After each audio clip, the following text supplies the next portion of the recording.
Hello, I am David Mammano, your host. You are watching the Optimax Show. We are so excited to have you here every Wednesday morning, a brand new guest. Today I have on the show just a great guest, a really prominent and incredible story for a Rochester, New York company, for any company in the world. We are so proud to have a company called Optimax. I don't want to say Optimize because this is the Optimax Show. And today we have Optimax and the president of Optimax, Joe Spilman. Joe, welcome to the show. David, thank you for having me. So glad to have you here. It's nice to be here. Yeah, so I was there a couple weeks ago, got a great tour. My mind was spinning. You have so many things going on. Natural, yes. So let me give everybody an overview, like a very high overview, because your world is not my world, and it's a great world. Thank God you're doing it. You're the president. You've been go at for it, David, please. Yeah, I'm gonna try, right? Yeah. But you've been there about 10 years, about correct? 15, yeah. Oh, 15 Close years. to 15, yeah. Oh, okay, you gotta update your LinkedIn, I think. I'm just kidding. Yeah, I'll take care of that. And it was the company was started in 1991 in a barn in Webster, New York. In the basement of a barn. Not even a barn. Right, in the basement. We didn't even make it to the in the basement floor, of a barn. And the original guys were Rick Plimpton and Mike Mandina, who I know well, and just started doing just general optics, right? Now, since then, you have today you have over 155,000 square feet in Ontario, just outside of Webster, right? And today, drum roll please, you guys are the largest precision optics manufacturer in the U.S. We are, yeah. Yeah, so incredible, right? A lot of growth, and it's a really good story. Yeah, it's a really, which I want to hear about.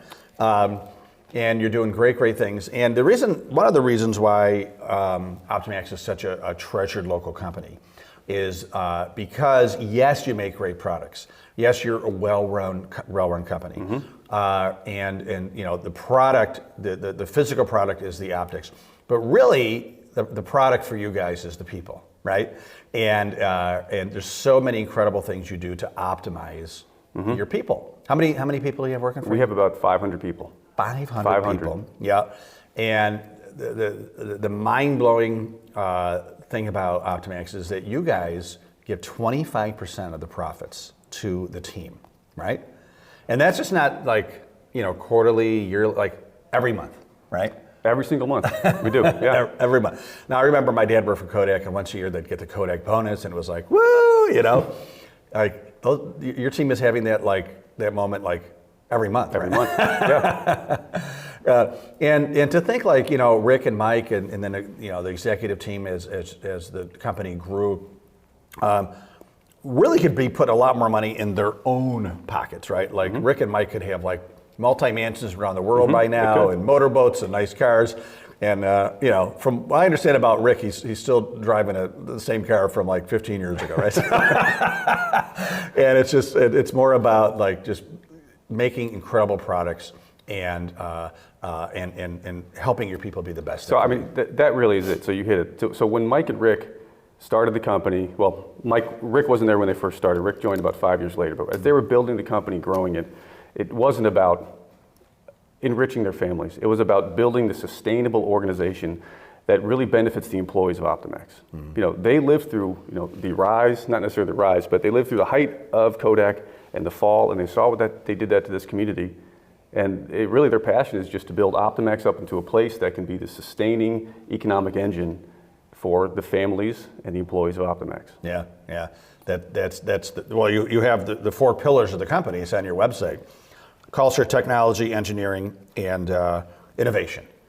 Right. But you have a culture first, right? That was listed first on the website. Yeah. So I guess maybe we could take a step back. So what we make at Optimax. So we manufacture individual lens components. So these are lenses and mirrors, optical components, and we also build optical systems. And we focus on high technology markets, right? So that is the semiconductor equipment manufacturing market, space and astronomy technologies, as well as defense, right? All of these are very high end, so we focus on the high end.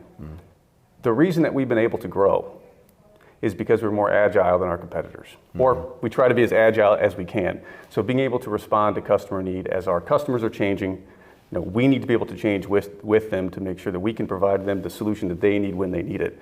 It's our culture that allows us to be agile to be able to do that. Yeah. So so our investment in culture is big, and it's Yeah. intentional. Yeah. It's the oil of the machinery, right? Right. Yeah. Yeah. How did Rick and Mike like get into this? Like, what is the genesis of like, hey, let's start an optics company, right? So in a barn. In a barn. So it starts in a basement of a barn, but the story of Optimax starts prior to that, right? So there was something that was called the Center for Optics Manufacturing that was headquartered at the University of Rochester. This was the Army, a program by the Army Mantech, which the purpose of Mantech is to lift the industrial base of U.S. manufacturing to support defense technologies. So this money goes in the University of Rochester to create something called COM, Center for Optics Manufacturing. The purpose is to catch up, is to enable the United States to catch up in the world in optics manufacturing. So a few very important technologies rolled out of that program. One was CNC grinding or generation of glass. Prior to having CNC controlled machines generate your glass, it was all done conventionally, which takes a long time and is very operator dependent. You instill the CNC technology and you essentially take the grinding time divided by 10. So a tenth of the time. So that technology rolled out. One company came out of that and they were looking for customers and they said, well, maybe we should invent one. They invented Optimax with Mike Mandina, put one of their first pieces of equipment in the basement of a barn, and that's really where it started. Oh, wow. So in the early days, Mike was just trying to make payroll, using this technology, kind of going about this kind of conventionally, move facilities once or twice. Then Rick Plimpton comes along, and together, I think they realize what they have, and the whole team there. Yeah.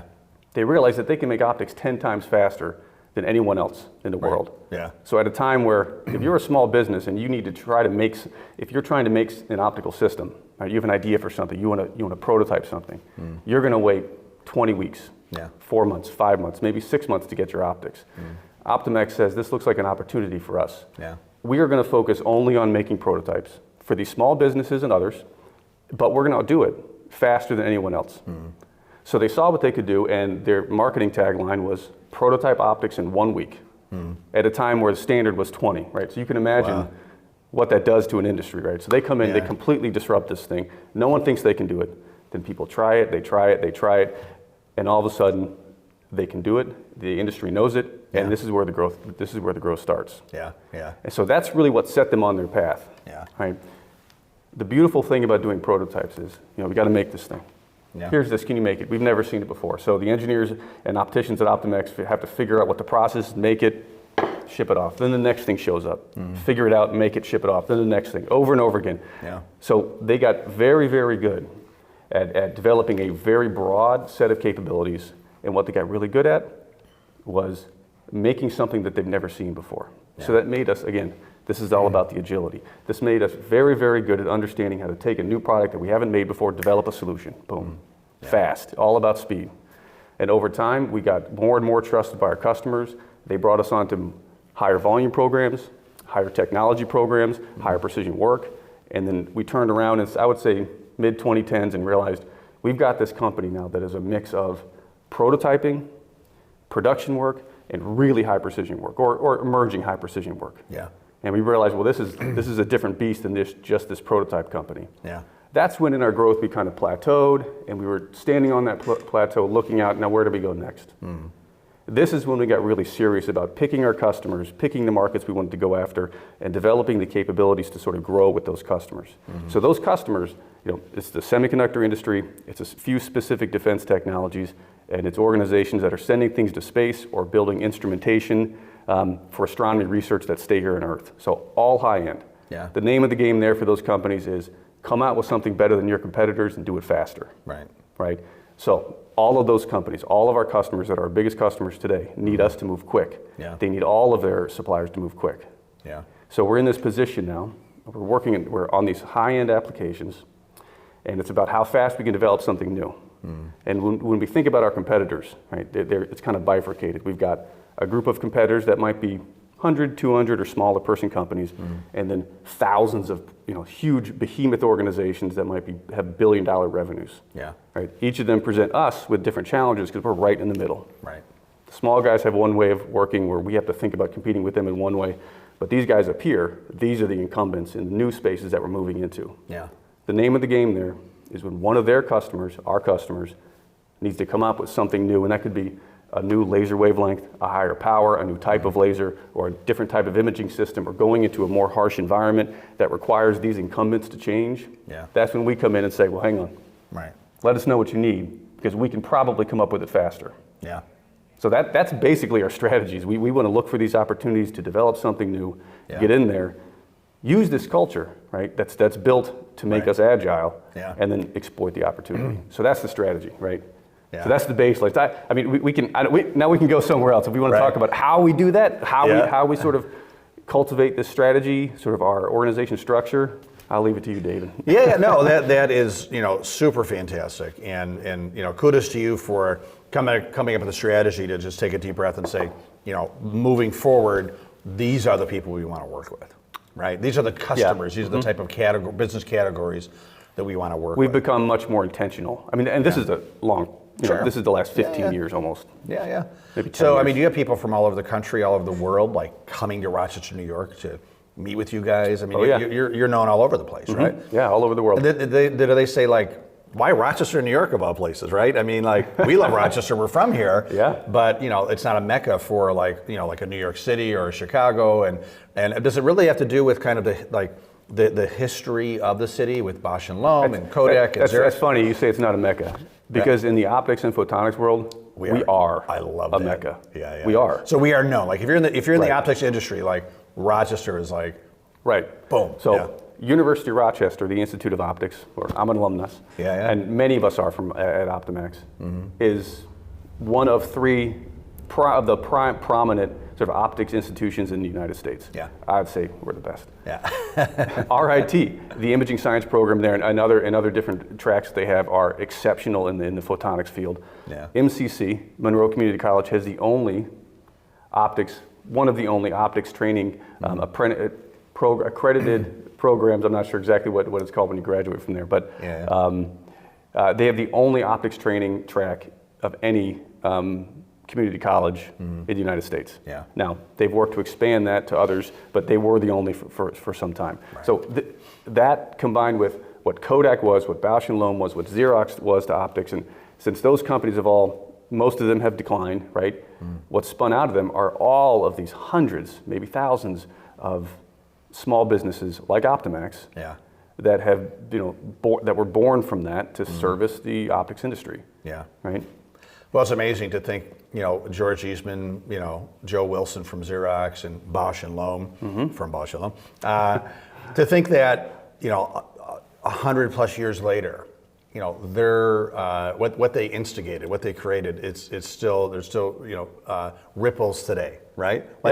Like the optics industry probably wouldn't be here if it wasn't for those businesses, right? I mean, it's kind of in our soil now, right? And it's interesting because the people that started Optimax, so Mike Mandina, Rick Plimpton, and they had close partners, of course, that were a big part of creating Optimax in the early days. Yeah. Most of them were mentored by people from Kodak, or they worked for Kodak and they were mentored at Kodak. Yeah.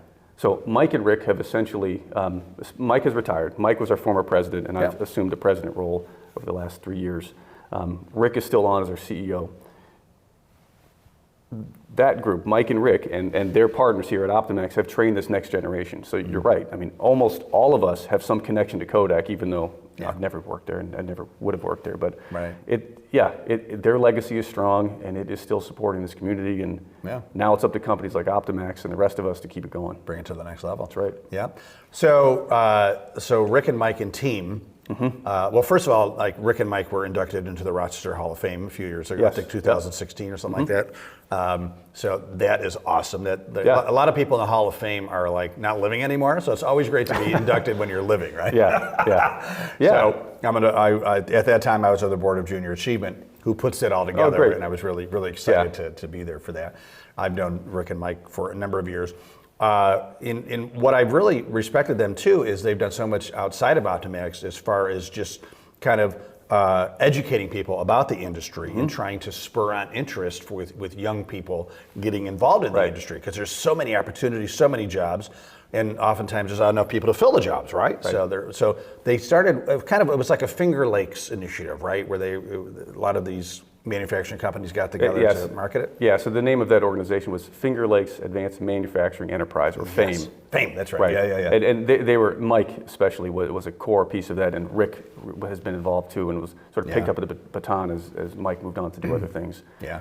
Yeah, I mean, it's all about educating everyone in our community that there are good advanced manufacturing jobs available to you. You know, people don't go to college for one reason or another, right? But there is a good paying job for you. If you want to invest in yourself and come to a company like Optimax who will invest in you, you can have a long career that will provide for your family. Yeah. And these are good, rewarding careers, and you get to work on some incredible technology, incredible programs that are really beneficial to society. I mean, all this technology that moves forward, everything with the computer chip. Yeah. Optimax has some part of that. We have something to do with that. Yeah.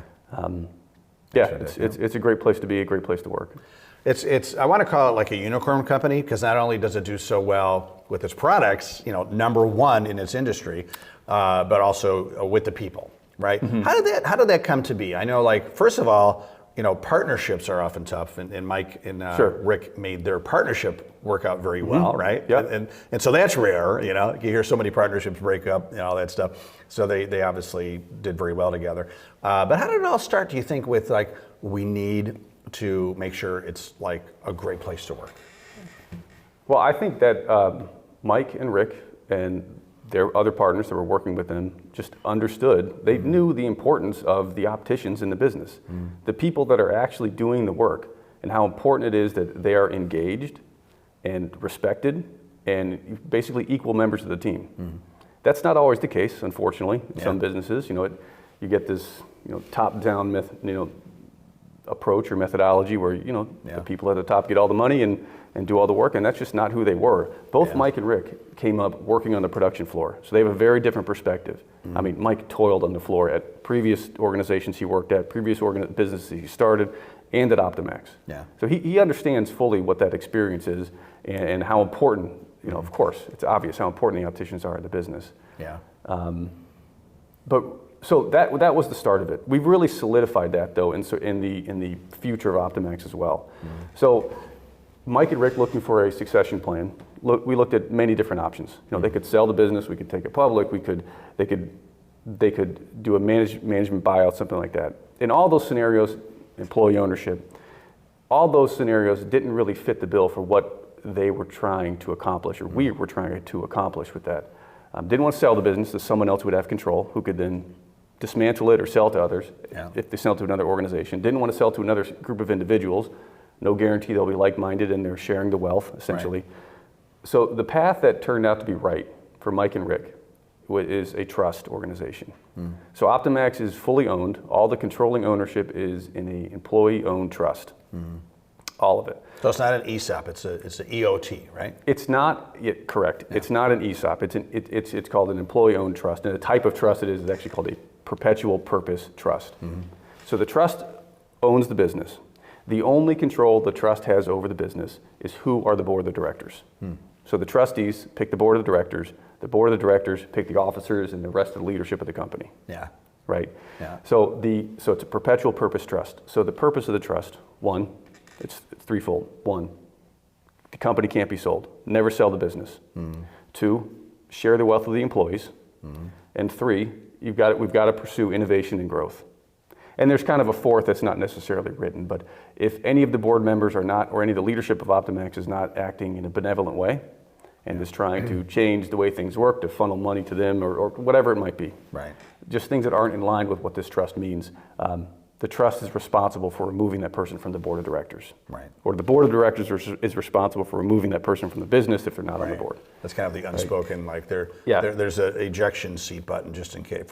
And that's the control the trust has. Yeah. But there's no mechanism for them to get involved in the business anyway, as long as those tenets are being honored. Don't sell, share the wealth, pursue innovation. Yeah.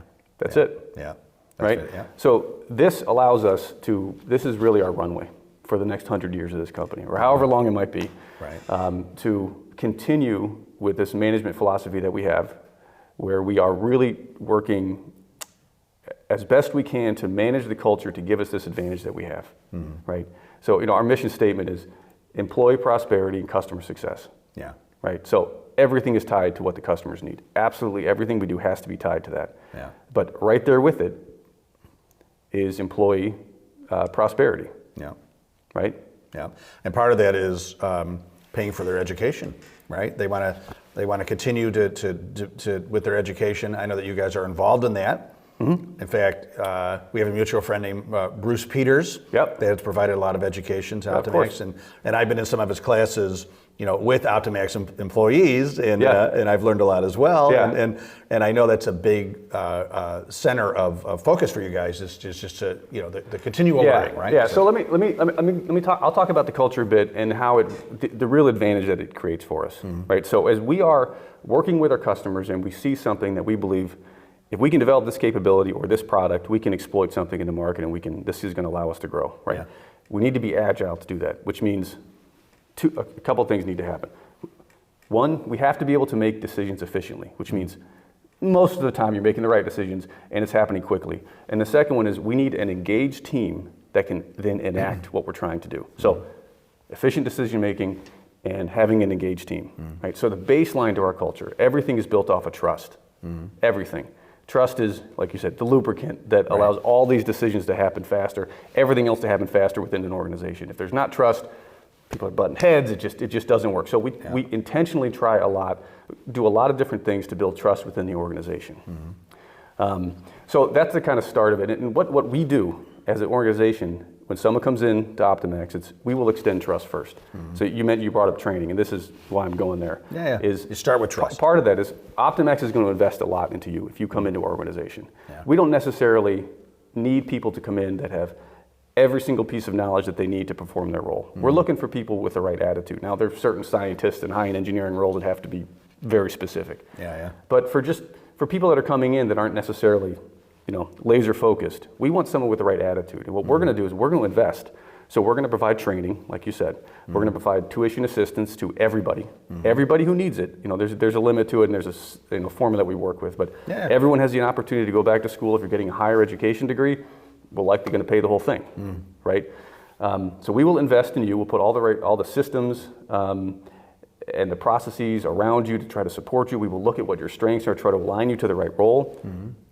So we'll try to make it so you can be successful here at Optimax. You got to do the work though. Yeah. So you have to invest back into yourself in order to take advantage of what we're investing also in you. And if you do that, it's a beautiful thing. If you don't, then we realize we've got the wrong person, we have to move on. Yeah. So that's about that investment in training. And it's layered. It's tuition assistance, it's training to do your job, it's leadership development, it's personal interaction training at some time. How do you deal with difficult people or people that are not like-minded as you are, right? Right. Yeah. So it's a layered approach. Yeah, you'll meet them halfway. You want to learn and grow. We're here for you. But if we start going a little bit more than halfway, and I don't know if this is working out, right? So. Right, exactly. Yeah. And another piece that we do is trust. Is we, as a company, we want to be very transparent with information. So you mentioned the bonus program. So this bonus program, the way it works, we have a company meeting every single month at the beginning of every new month where we review how the previous month went, right? And at this meeting, we show almost a complete financial statement, revenues, costs, profit, and then 25% of that profit is what we pay out as a bonus. So we do this monthly to keep everyone focused on how have we done, what's going well. It's an opportunity for the leadership of the company and others to get up and talk about things that are important for the upcoming month or that happened in the previous month. But we share this information openly because we want people to see what's happening in the business. And anyone can come to these meetings. And we get the vast majority of people that want to come and be a part of this and see what's happening and hear the message. So we share as much information as possible because we want people to have information which is going to allow them to make better decisions. Okay, so we share the information, and then, Optimax is not a command and control style company. The management this is not a top-down management where we control what everyone does. We firmly believe that everyone comes to work, they want to create value, right? So we try to give them the information, put them in the right role, give them the training, and try to give them the autonomy and the authority to make the decisions that they need to do their role right. They're not always going to make it right and make the right decisions, but most of the time they will. Right? And that, for the leaders and the management of the business, you have to have some trust in that too. So again, that's more trust that has to be there because we have to say, We don't need to control everything. Trust, it's okay. Trust but verify. For people that, for people that maybe want to feel that control, it can be very difficult. But you've got to trust that what we're doing is the right way. And if we have the right people and we have the right training and systems in place, it's going to be a beautiful thing.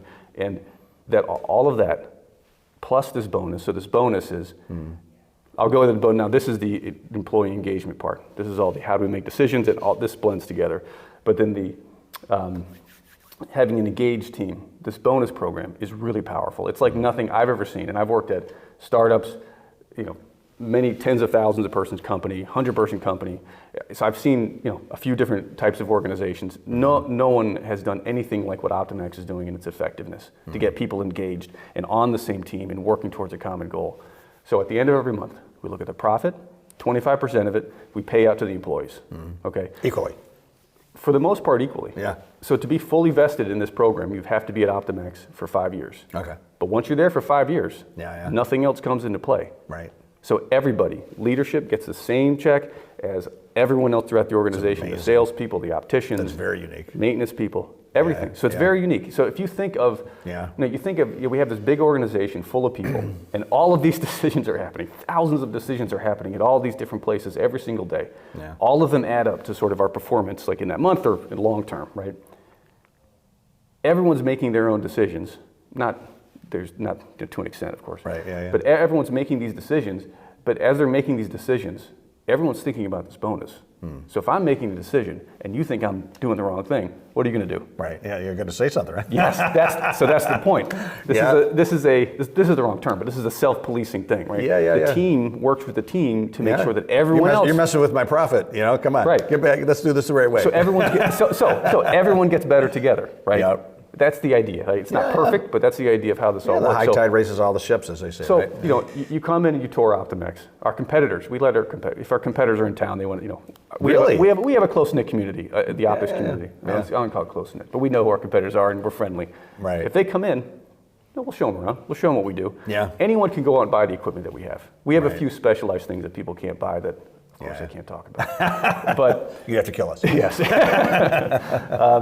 But they can come in, they can buy the equipment. Yeah. What they can't do is copy the way we work. They can't copy this culture. Yeah. Right. And I remember one moment, and this was many years ago. This was probably 2014. I was given a tour. This is when Mike and Rick were firmly running the company. I was running all of our sales and our marketing. Yeah.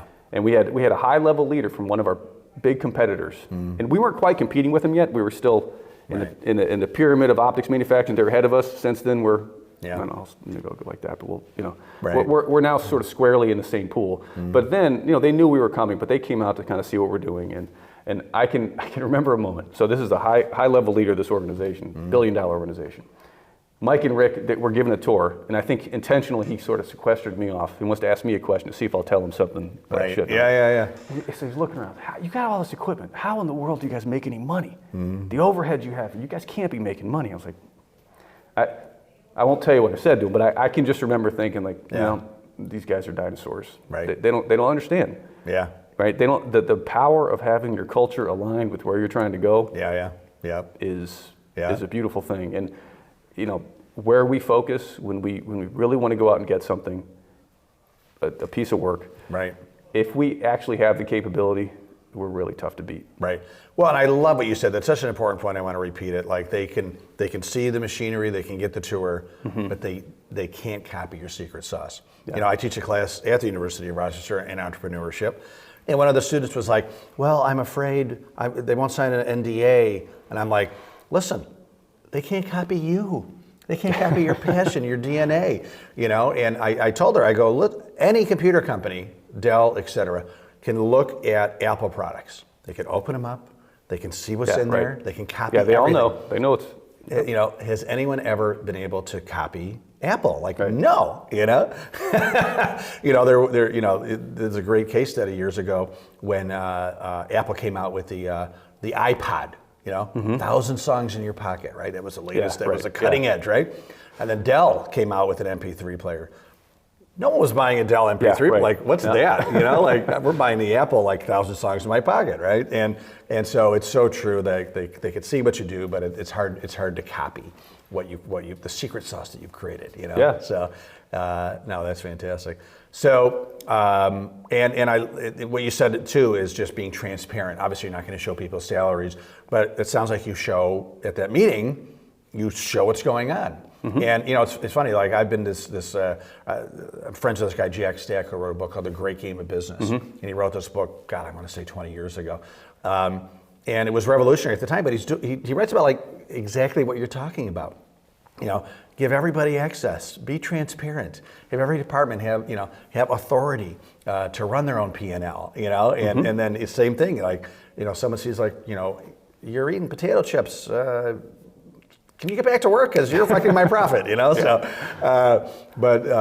So you guys have done that without even reading the book, so. Someone at Optimax probably read the book. Yeah, that was very good. So, well, as we wrap up here, and congratulations on your role as president. Mm-hmm.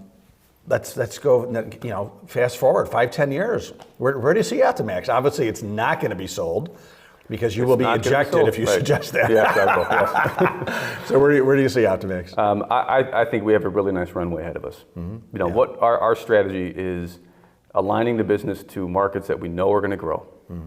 right? Yeah. And I may get this stat wrong. So the optics and photonics industry that we're a part of here is by itself is not a well-known industry, okay?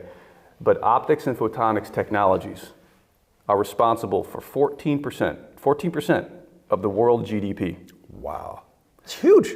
14%. So what else competes with that? I mean, that's huge, right? So we are some of the most important, optics and photonics is some of the most important technologies in some of the biggest markets in the world, like the semiconductor market, the consumer electronics. Yeah. To manufacture a computer chip, again, one of the most critical technologies is laser technologies. Yeah. It's all optics and photonics. A Tesla has something like 15,000 computer chips in it, right? Wow. And it's going to go through the roof as things become even more automated, right? Yeah. Or autonomous. Yeah. It's an important industry, right, of course, for a lot of emerging technologies. And so our strategy is to align to the individual industries that use optics and photonics that fit us, where we think we can go, and then grow with it. So we expect to grow. If you look back at our history, over the first 30 years of Optimax, we have generated about $500 million of revenue. Mm-hmm. That's in our first 30 years. Mm-hmm. 2021 was our 30th anniversary. About half, when you think about economic impact, so $500,000, about 500 million, $500 million. About half of that ends up in our employees' pockets in terms of salaries, benefits, or the bonus. The bonuses, right? Yeah. Over the next 30 years, $5 billion. Mm-hmm. We think we can generate $5 billion of revenue. And again, somewhere around half of that is going to end up here in the local economy. Yeah. So we have big plans for the business. I love that. Our real challenge, right? And Mike and Rick spent decades building up the leadership team that is now running the business as they've transitioned out, right? So I have several partners that I work very closely with at the high end of leading the business. Our challenge now is to build up the next generation. So we are looking for a lot of high-level people. Well, just people with the right attitudes. High-level people, if you don't consider yourself high level, but you have the right attitude, you might be a good fit. We're looking to build up our emerging leaders, bring on new people, just to fuel the growth. It's really about talent. Yeah, that's about talent. The capital will have the capital. Yeah, yeah. Well, what I'm hearing from you, 14% of the world's GDP, you said, right? I might have the percentage wrong, but it's around there. Yeah. That's huge. And it's like a lot of other industries where it's not like, quote unquote, a sexy industry where there's going to be a TV show about it, right? There's not going to be like, remember everybody in the 80s and 90s were becoming lawyers because of LA Law, right? Or, CSI. I'm like, I want to get into forensics. You probably won't have an optical engineering sitcom, there's some drama on optics, right? Yeah. But that being said, it is an incredible industry. It continues to grow. So many opportunities. And right here in Rochester, New York, you are the largest company of its kind. Right, and we are in Rochester, right? But we are one of many in Rochester. So the opportunity for the Rochester region is huge. Yeah, good point. So if we do this right, we need to keep investing in MCC's optics program. We need to keep investing. U of R needs to expand. RIT needs to expand what they're doing in photonics. Yeah. And all these companies are going to benefit from that. And we got to keep pursuing it. And so really, it's if we play our cards right, it's already happening. It is the next major industry for Rochester, where we used to be the world's image center because of Kodak and Xerox, but now it's really turned into. I mean, our industry is optics. I mean, is that fair to say? I probably not. I think others would have some. Am I getting too excited about it? I think we're probably too excited about it. There's other really nice industries here, but it's a major industry. The opportunity is huge. I mean, Again, there's Corning here, even Corning here in Fairport, which used to be Corning Propel. They're a massive player in the semiconductor industry, and they do some incredible work. Not many companies can do better than they can do. It's incredible. So between them and us, and there's many other companies. The opportunity is massive. And Corning, I believe it was last year, announced major investments to expand primarily for semiconductor, and that's across Corning, not just Fairport, but a big opportunity. It's really exciting. That's excellent. So if you have kids, opticians, optical engineers. Put them in. Joe Spilman, this has been so super fantastic. I'm excited. I know nothing about optics, but I'm like, I want to go back 30 years and major in optics. But thank you so much for being on the show, taking time out of your schedule, and congratulations on all the great work you're doing. Not only for Rochester, but for the world. You're really making a great impact. You, Optimax, et cetera, putting your fingerprint in the I tell you, universe. Thank you for that. I appreciate that. I'm happy to be here. This was a pleasure, and it's a team of Optimax that's making it happen. I love it. People want to reach out to you, Optimax, like, I'm interested. What's the best way to do that? Go to our website. We have a careers page. You can find us that way. And if you're on LinkedIn, you can find me on LinkedIn. Very easy. And let's spell your last. Well, we're going to have it on the camera, but it's Spilman, right? That's right. Not two L's, right? One L. Got it. One L. I want to make sure. Well, Joe, thanks again. Appreciate it. Thanks a lot, David. Wish you continued massive success, and looking forward to keeping in touch with you. Thanks. You as well. And thank you, everybody, for watching another episode of the Optimize Show. We truly appreciate that. Once again, every Wednesday morning. Please watch us on YouTube or our website, and subscribe, like, share, all that great stuff. It definitely helps us. We're trying to, as you know, get best practices from best-in-class companies, so that companies in Rochester and really all over the country and the world can learn. And like I always say, the high tide raises all the ships. Thank you so much. Make sure to have a great day and stay awesome.